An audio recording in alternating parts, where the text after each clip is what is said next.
Charles Manson est l'une des figures morbides les plus débattues du siècle, bien qu'il n'ait jamais tué. Il est souvent lié au tueur en série tristement célèbre des années 60 et 70. La secte qu'il a fondée, appelée la Famille, a tourmenté une grande partie de la Californie à la fin des années 60 par leurs croyances insensées, leur mode de vie atypique et leur direction perdue. La famille Manson était responsable d'au moins 9 meurtres différents et de dizaines d'autres crimes. Cependant, tout cela aurait pu être évité dans une autre chronologie. Charles Manson était destiné à un tout autre genre d'héritage. Il est bien connu que Manson était chanteur et compositeur pendant son séjour en Californie. On en parle peu, souvent éclipsé par ses autres activités insensées. Pourtant, la carrière de Manson était loin d'être ennuyeuse. On sous-estime souvent à quel point il était près de percer dans la musique, ce qui est compréhensible vu le contexte. En séparant l'art de l'artiste, on observe objectivement les efforts musicaux de Manson. Il avait un talent classique et a failli réussir plusieurs fois. Nous l'aurions perçu différemment si certains événements avaient changé dans sa vie. Et c'est pour cette raison que nous allons examiner la carrière musicale étrange et bizarre de Charles Manson, disséquer qui il était, ce qu'il a fait dans le monde de la musique et ce qu'il aurait pu accomplir.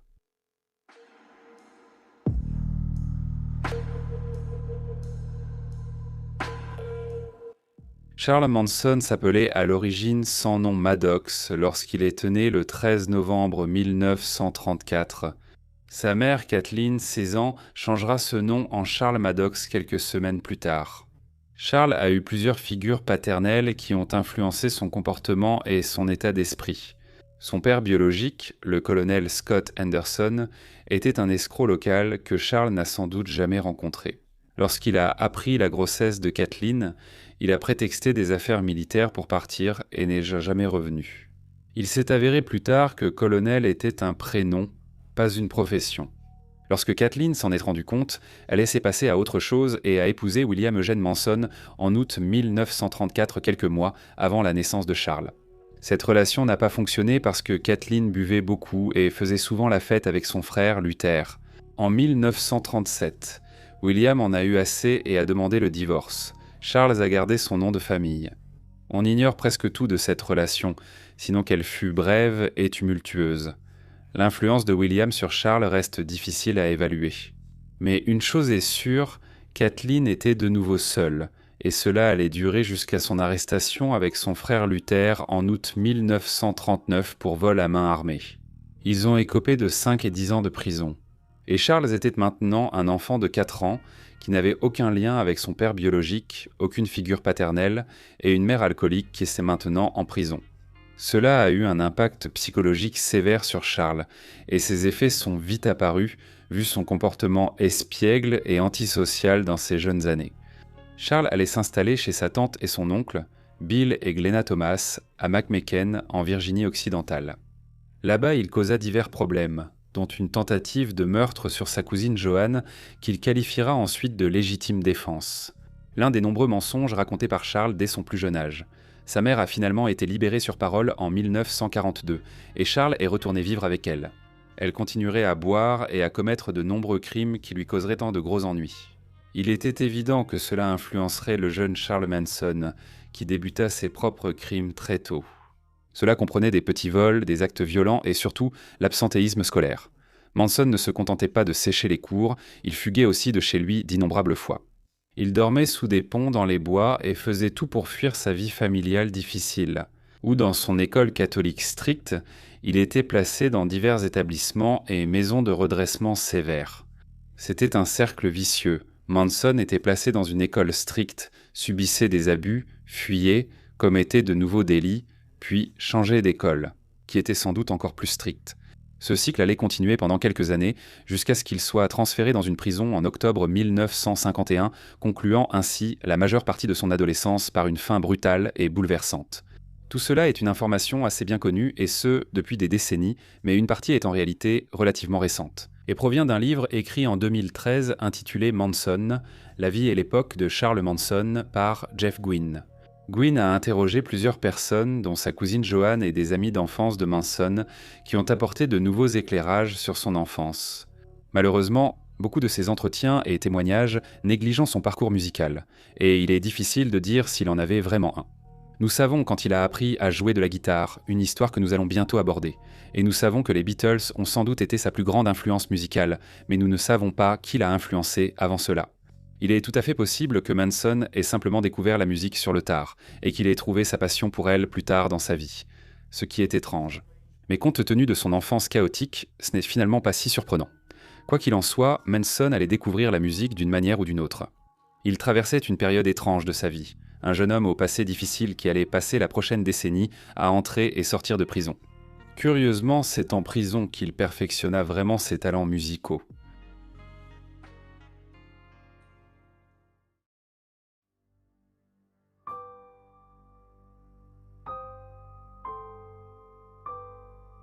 Manson a quitté la prison après que sa tante ait convaincu les autorités de le laisser vivre chez elle, où il devait aussi chercher du travail. Cette idée n'a pas duré car, en février 1952, Manson devait assister à une réunion de libération conditionnelle. Un mois avant, il a agressé sexuellement un garçon avec un couteau et a été envoyé dans un centre de rééducation fédérale en Virginie. Il a commis d'autres crimes et a été transféré dans un centre de rééducation de haute sécurité dans l'Ohio.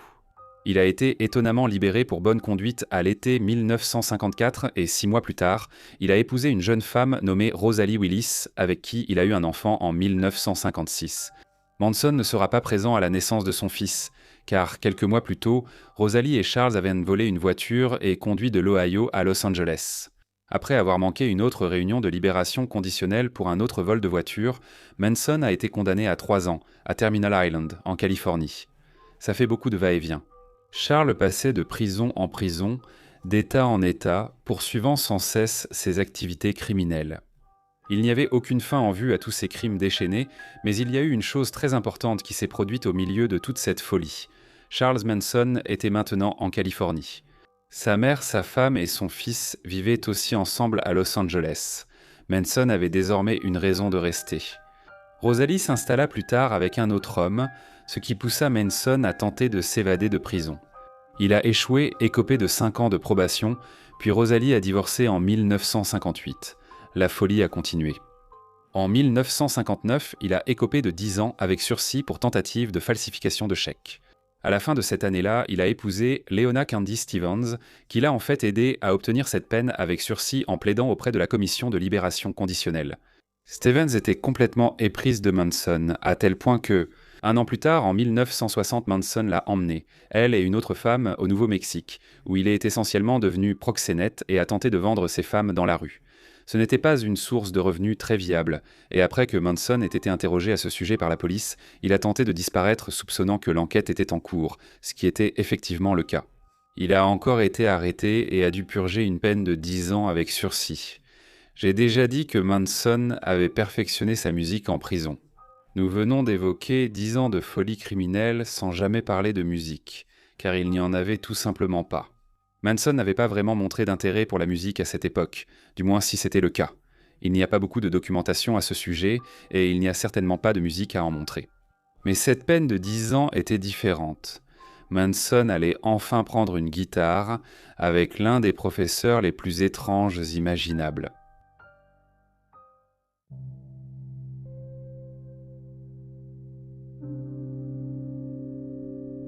En juillet 1961, Manson a été transféré de la prison du comté de Los Angeles au pénitencier des États-Unis à Washington.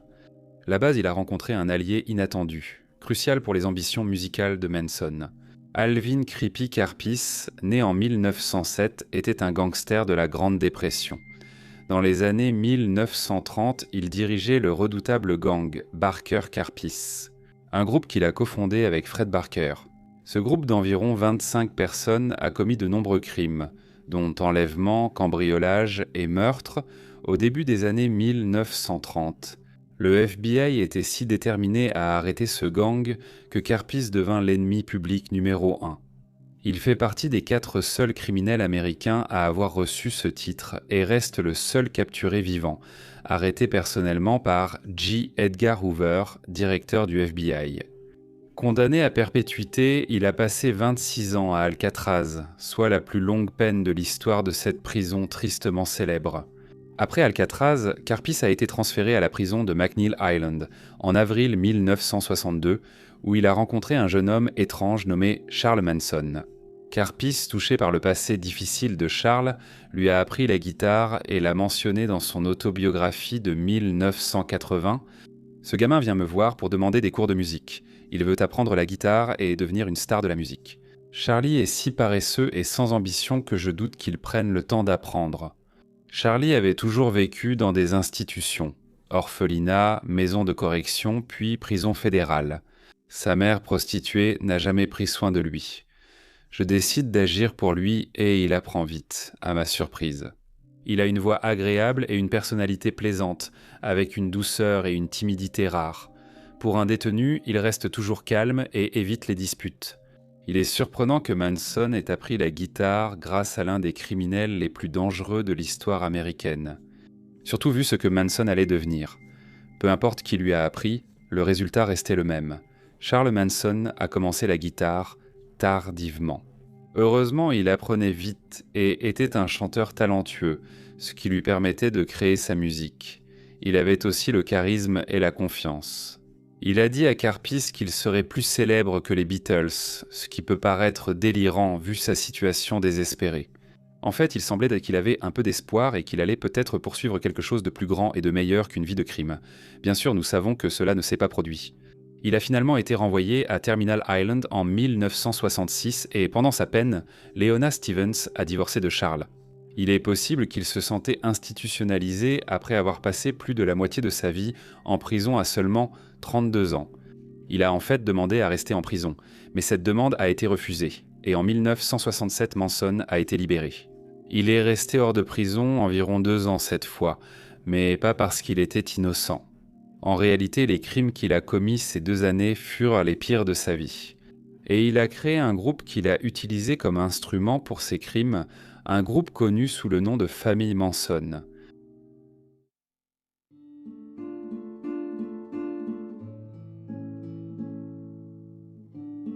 L'histoire de la création de la famille Manson est un récit qui a été raconté de nombreuses fois. Et même si cela joue un rôle dans la musique de Charles Manson, ce n'est pas la force principale qui la motive. Donc pour cette raison, nous allons faire court. Après sa sortie de prison, Manson s'est installé à San Francisco avec Mary Brunner, 23 ans au début de leur relation.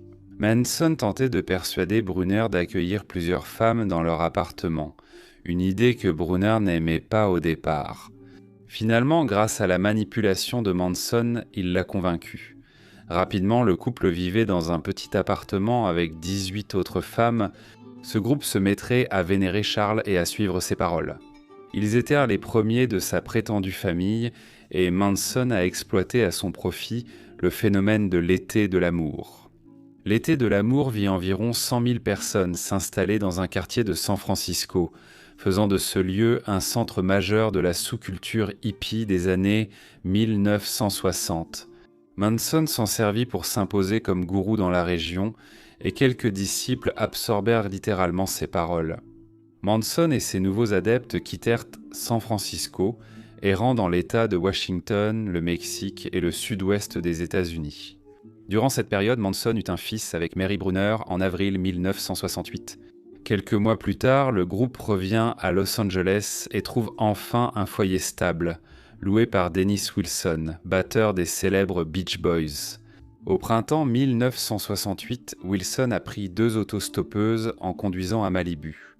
Il les a raccompagnées chez lui sur Sunset Boulevard à l'ouest de Los Angeles, puis il est parti enregistrer. À son retour, un homme étrange l'attendait dans son allée, Charles Manson. Wilson, confus, entra chez lui et vit une douzaine de personnes, surtout de jeunes femmes. Wilson était intrigué par cela et il était fasciné par Manson, et il leur a permis de rester. Manson avait encore usé de son charisme et de sa manipulation pour obtenir ce qu'il voulait, mais cette fois, il avait accompli ce que beaucoup jugeraient impossible. Il était passé d'errer sans but dans le sud-ouest de l'Amérique avec ses adeptes à vivre avec l'un des artistes les plus célèbres d'Hollywood. Dans les années 1960, les Beach Boys dominaient avec 9 albums dans le top 10 et des millions de disques vendus.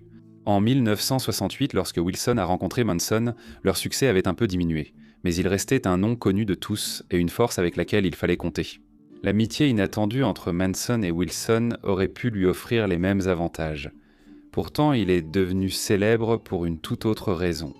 Il est fascinant de voir à quel point il était proche de la célébrité.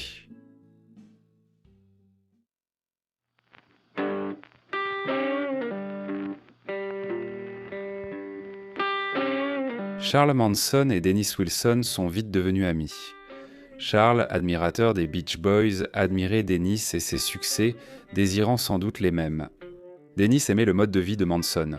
Dans une interview accordée au magazine Rave, il a surnommé Manson le sorcier en raison de son énergie étrange et charismatique.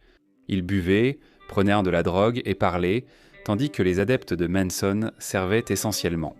Naturellement, les deux ont commencé à jouer de la musique ensemble, et ils ont même formé une sorte de collaboration. Ils composaient régulièrement de la musique ensemble. Certaines de ces chansons devaient être enregistrées, et Manson semblait avoir trouvé sa place dans la collaboration, prêt à contribuer aux Beach Boys. Wilson en a parlé lors d'une interview en décembre 1968 au magazine Record Mirror. Rédigé par David Griffiths, l'article s'intitulait « Je vis avec Dick cette fille ». Fait intéressant, cela est arrivé avant les crimes, et Dennis a quand même évoqué le nom de Manson spontanément. En parlant de Charles, il a dit que sa mère était une prostituée, que son père était un gangster, il a sombré dans la criminalité. Mais quand je l'ai rencontré, j'ai découvert qu'il avait de grandes idées musicales. Nous écrivons ensemble. Il est parfois idiot, mais j'accepte sa méthode et j'ai appris de lui. Cela prouvait que Manson était vraiment impliqué dans le processus créatif, et que ce n'était pas seulement une idée exagérée après les meurtres. En lisant cette interview, j'ai eu envie d'en savoir plus sur cette approche non conventionnelle dont parlait Dennis Wilson. Manson avait des compétences limitées et il était difficile de l'imaginer suivre Wilson de façon classique, mais c'est sans doute ce qui a fait fonctionner leur collaboration. Manson était surtout un joker, ignorant des rouages de l'industrie du disque. Ainsi, il a s'apporté une perspective unique au processus créatif. Curieusement, ce n'est pas lors de mon interview avec Wilson que j'ai découvert le processus de Manson, mais grâce à une autre grande star ayant aussi côtoyé Manson. Neil Young visitait parfois la maison de Dennis Wilson quand sa famille y vivait.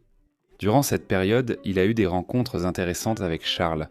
À propos de l'une d'elles, Young déclare « Au bout d'un moment, un gars est arrivé, a pris ma guitare et a joué de nombreuses chansons. Il s'appelait Charlie, ami des filles et de Dennis. Ces chansons étaient des improvisations qu'il inventait au fur et à mesure, et elles n'étaient jamais les mêmes 2 fois de suite. Un peu comme Dylan, mais sans message clair, ces chansons étaient vraiment fascinantes. Il avait beaucoup de talent. Le style de Manson a souvent été qualifié de spontané ou non conventionnel, apportant parfois un vent de fraîcheur. Manson impressionnait tout le monde. Young, très impressionné, tenta de lui obtenir un contrat d'enregistrement, sans succès. Il lui a aussi offert une moto, un fait qu'il mentionnait nonchalamment lors de futures interviews, mais malheureusement, il n'en disait pas beaucoup plus à ce sujet. Ceci témoigne des talents musicaux de Manson, qu'il était temps de faire connaître au monde. Il enregistrerait plusieurs chansons dans le studio personnel de Brian Wilson, qui ne serait finalement jamais publiées. Mais plus tard, il écrirait une chanson qu'il appela « Cease to Exist », que les Beach Boys enregistreraient et publieraient pensant sous un nouveau titre « Never Learn Not to Love ». Manson ne fut pas crédité pour cela. À la place, il reçut de l'argent et, chose étrange, une autre moto. Cependant, cela ne suffisait pas. Le but ultime de Manson était d'obtenir son propre contrat d'enregistrement. Il voulait réussir comme Dennis Wilson et Neil Young, mais manquait de patience. Bien que Wilson ait présenté Manson à plusieurs promoteurs et producteurs, ces rencontres n'ont rien donné. Manson voulait surtout impressionner Terry Melcher, ami de Wilson et producteur réputé chez Columbia Records. Pour Manson, il pensait avoir assez fait et voulait sa récompense. Melcher, lui, était intéressé mais restait prudent à l'idée de collaborer avec Charles. À cause de son caractère audacieux, ce même caractère audacieux est aussi ce qui a mis fin à sa relation avec Dennis Wilson. Il y a eu beaucoup de rapports et d'histoires contradictoires sur la façon dont cette relation s'est réellement terminée. Plusieurs moments clés ont marqué cette période, dont celui où Manson a menacé un ingénieur du son avec un couteau lors d'un enregistrement. Un autre moment, c'est lorsque Wilson a dit à Manson que la chanson qu'il avait écrite avait été utilisée sur le dernier album des Beach Boys et qu'ils avaient apporté quelques modifications à la chanson. Charles a montré une balle à Dennis, lui rappelant la sécurité de ses enfants, ce qui aurait poussé Dennis à le frapper. Beaucoup de ces histoires sont des récits de seconde main, rendant la vérité difficile à cerner, mais le résultat reste identique. Dennis s'est éloigné de Charles et la famille a déménagé au Ranch Spawn, ancien ranch de cinéma de George Spawn. Charles l'a convaincu de laisser sa secte s'installer là-bas, sans loyer en échange de travail gratuit. Et disons simplement qu'il y avait d'autres faveurs. Malgré tout, Charles poursuivait son rêve et, étonnamment, Terry Welcher s'intéressait encore à travailler avec lui. À tel point qu'il a donné une audition à Charles, et on ne sait pas vraiment ce qui s'est passé lors de cette audition. Dans un article du New York Times en 1970, il cite un témoignage de Welcher. Il n'a pas été assez impressionné pour vouloir enregistrer et voyait Manson comme ordinaire. Même après l'audition, Welcher restait intéressé par un film sur Manson et sa famille. Au Ranch Spawn, Welcher a vu Charles se battre avec un cascadeur ivre et a cessé de filmer. Ça paraît familier en tout cas. Welcher et Dennis Wilson en avaient essentiellement fini avec Manson. Après les éloges, promesses et potentiels, le rêve semblait mort. Manson avait échoué. Peut-être aurait-il pu changer sa façon d'agir et se faire plus de contacts, gravir les échelons qu'il voulait désespérément monter et obtenir ce contrat de disque dont il rêvait depuis des années. Mais nous savons tous comment cette histoire finit. Ce n'était pas une rédemption, mais un récit de carnage pur et sûrement de vengeance.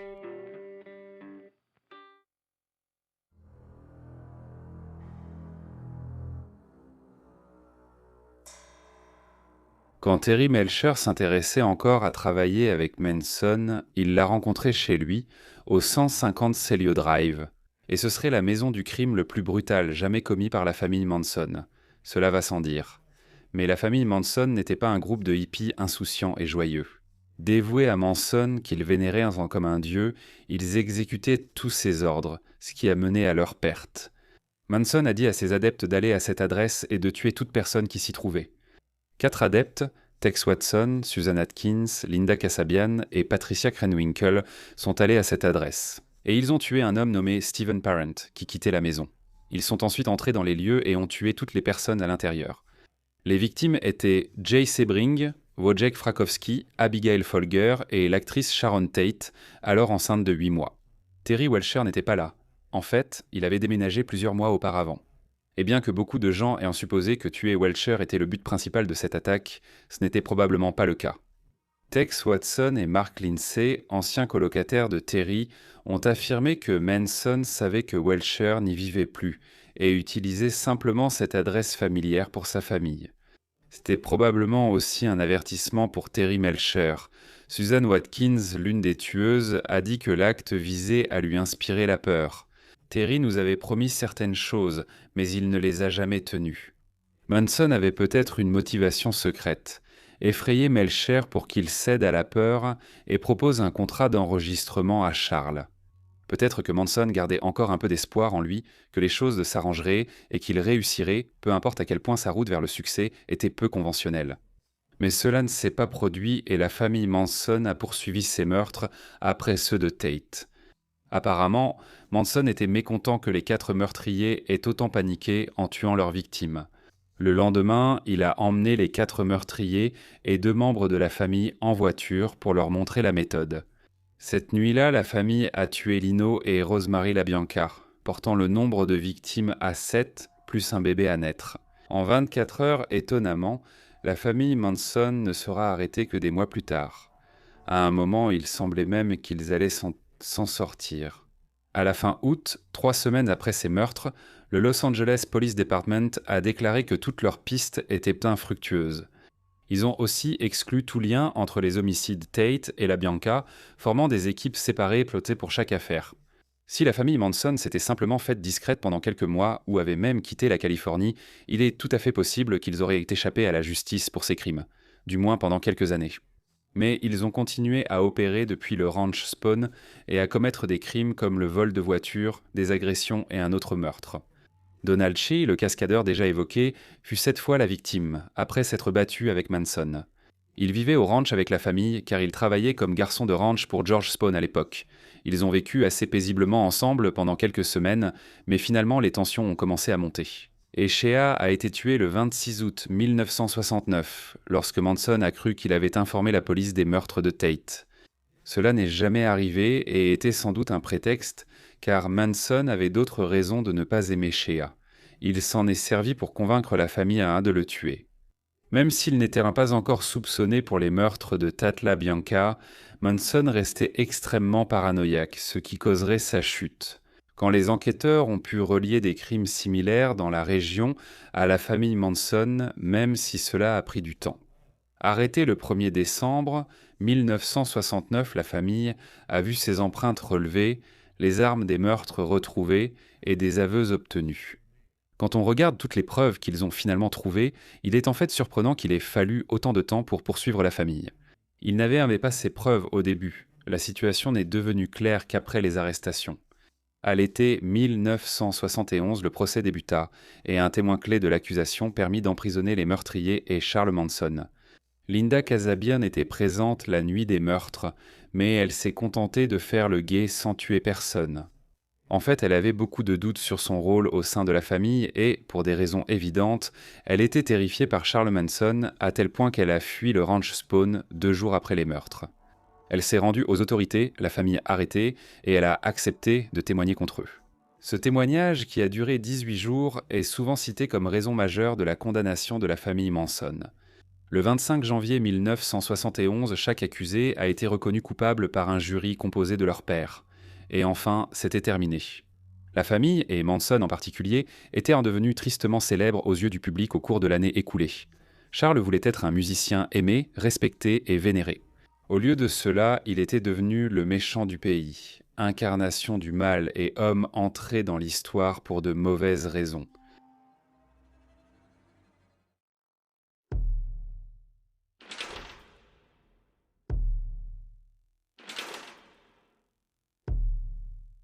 Curieusement, il a fallu l'emprisonnement de Manson pour découvrir une partie de sa musique. Phil Kaufman, un producteur ayant rencontré Manson en prison et vécu avec lui, a réuni près de $3000 pour sortir l'album. Appelé Lie, The Love and Terror Cult, cet album de 14 titres regroupe des chansons de Charles Manson enregistrées entre 1967 et 1968, brutes et atypiques. Il regorge pourtant de passages intéressants. Il débutait par Look at Your Game Girl, la chanson la plus populaire de Manson, plus entraînante et cohérente que la plupart des autres de l'album. Elle était étonnamment joyeuse, même si certaines paroles avaient des sous-entendus sombres, l'album comportait encore quelques moments avec une tonalité plutôt positive. Comme les chansons Home is Where Your Heart Is et Arkansas. Mais des chansons comme Mechanical Man, I'll Never Say, Never to Always et Big Iron Door étaient bien plus explicites sur la noirceur de leurs paroles. Cela créait en fait un contraste intéressant, et on ne savait jamais vraiment à quoi s'attendre avec la chanson suivante. L'album restait cohérent et, dans l'ensemble, c'était un bon album de folk psychédélique. Je doute qu'il ait eu autant de succès sans la controverse. Comme vous l'avez vu, certaines chansons étaient improvisées, il abordait de nombreux sujets. Pourtant, il y avait du potentiel. Si Manson avait eu les bons outils, il aurait pu sortir un album abouti qui l'aurait mené au succès. Manson allait continuer à sortir de la musique depuis la prison, mais ses enregistrements en cellule étaient encore moins aboutis pour des raisons évidentes, et ils n'ont jamais vraiment été évoqués. Comme pour son premier album, la plupart de ses chansons sont tombées dans l'oubli. Madsen et sa secte ont eu un impact culturel important, notamment dans la musique. Mais cela concernait moins l'œuvre enregistrée que l'image sombre de la famille Madsen. Le groupe anglais Kasabian doit son nom à Linda Kasabian et a connu un grand succès au Royaume-Uni. Marilyn Manson a combiné les noms de Marilyn Monroe et Charles Manson, devenant l'une des plus grandes figures du métal industriel récent. Le groupe électro-industriel Spone Ranch a tiré son nom de la maison de la famille Manson. Le nom de Manson apparaît dans de nombreuses chansons. Ses titres ont été repris par de grands artistes et son image souvent référencée. Donc oui, Manson et la légende qui entoure sa vie ont eu un impact significatif sur le monde de la musique et l'ont peut-être même changé à jamais, d'une certaine manière. Mais cela avait très peu à voir avec sa musique en elle-même et bien plus avec l'homme fou qu'il était. Charles Manson est mort en prison le 19 novembre 2017 à l'âge de 83 ans d'un arrêt cardiaque. Et on peut dire sans risque qu'il n'a pas été retenu pour sa musique. L'histoire de Charles Manson et ses tentatives folles pour percer dans la musique sont presque incroyables. Il a appris la guitare auprès d'une figure célèbre de l'histoire américaine, écrit une chanson pour les Beach Boys et vécu plusieurs mois avec l'un d'eux. Neil Young l'a comparé à Bob Dylan, et il a rencontré des producteurs, des représentants de labels et des figures influentes du secteur. Et après tout cela, il a quand même échoué. Il a réussi à manipuler les gens pour se retrouver dans des situations incroyables. Mais lorsqu'il aurait pu saisir ses opportunités, il agissait de façon imprévisible ou violente et gâchait toute chance. Il était son pire ennemi. Ses tendances autodestructrices l'ont mené vers un bain de sang apparemment inévitable.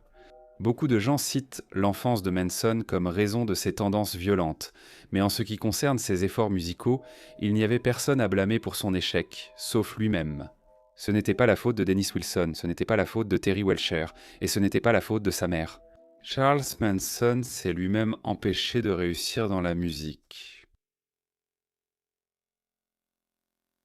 Les gens te regardent aujourd'hui, 20 ans plus tard, et ils n'ont toujours aucune idée de qui tu es vraiment. Présente-toi en une phrase.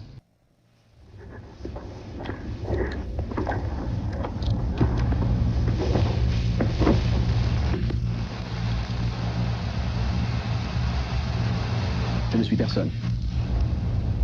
Je suis un vagabond, un clochard, un wagon de marchandises, un mastodonte et un coureur solitaire.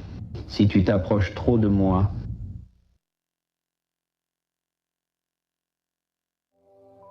C'est tout pour cet épisode de Musicien morbide, merci d'avoir regardé. Comme d'habitude, je mets un lien ci-dessous vers le document Charles Manson.